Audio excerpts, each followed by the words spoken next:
Bonsoir Émilie. Le cancer du côlon reste un problème important de santé publique? En effet, c'est un problème très important de santé publique puisqu'il faut le rappeler, il représente en termes de mortalité la deuxième cause de mortalité par cancer chez l'homme et la troisième chez la femme. Et il y a des signes auxquels nous devons être attentifs, ou il y a des facteurs qui augmentent le risque du cancer du côlon? On considère qu'on peut éviter quasiment 40% des cancers par de simples mesures hygiéno-diététiques. Lutter contre le tabagisme et l'alcoolisme, lutter contre l'obésité, la consommation d'acides gras saturés, la consommation excessive de viande et éviter la sédentarité. Et la prévention, docteur, passe aussi par le dépistage, il est nécessaire de le rappeler.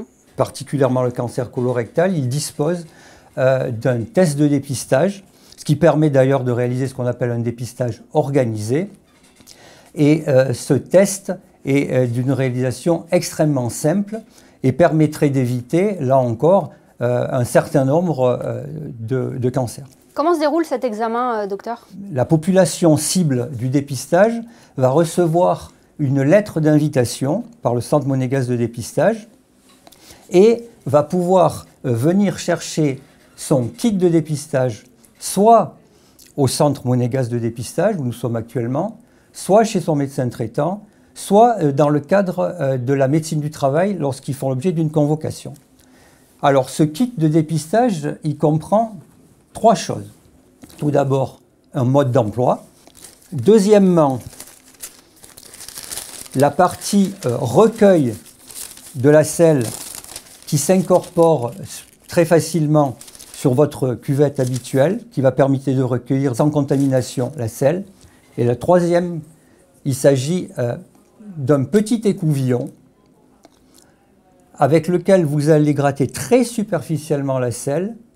Alors pourquoi superficiellement? Parce que la partie superficielle des selles est la partie qui est directement en contact avec une lésion potentiellement saignotante.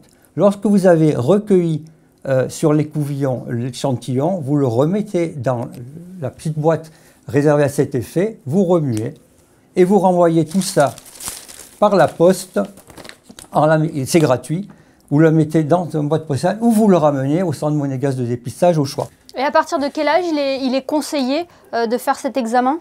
Alors, les lettres d'invitation sont envoyées à partir de 50 ans et à Monaco, nous avons repoussé la limite jusqu'à 80 ans, donc de 50 à 80 ans.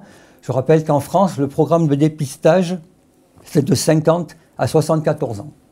Est-ce qu'il y a des symptômes, docteur, qui peuvent nous alerter? Un de vos confrères nous disait que le cancer du côlon est assez sournois, c'est le cas? C'est vrai, mais il faut savoir que le dépistage en soi, le dépistage organisé, s'adresse essentiellement à une population qu'on appelle à risque standard, c'est-à-dire qui n'a aucun symptôme. Et là, il est important de souligner que lorsque vous avez des symptômes, ou pire, si vous avez des antécédents personnels ou familiaux de polypes ou de cancer du côlon, vous ne relevez plus du dépistage, vous relevez d'emblée d'un suivi colonoscopique. Ça, c'est un point important à souligner. Une fois détecté, est-ce que c'est un cancer qui se guérit facilement? Où en est la recherche d'ailleurs? On peut dire qu'un cancer dépisté est un cancer potentiellement curable, guérissable. Donc, des vies sauvées en quelque sorte. Eh bien, merci beaucoup Henri Vinti d'avoir été avec nous ce soir sur Monaco Info à l'occasion de cette campagne Mars Bleu. Merci infiniment. Merci à vous.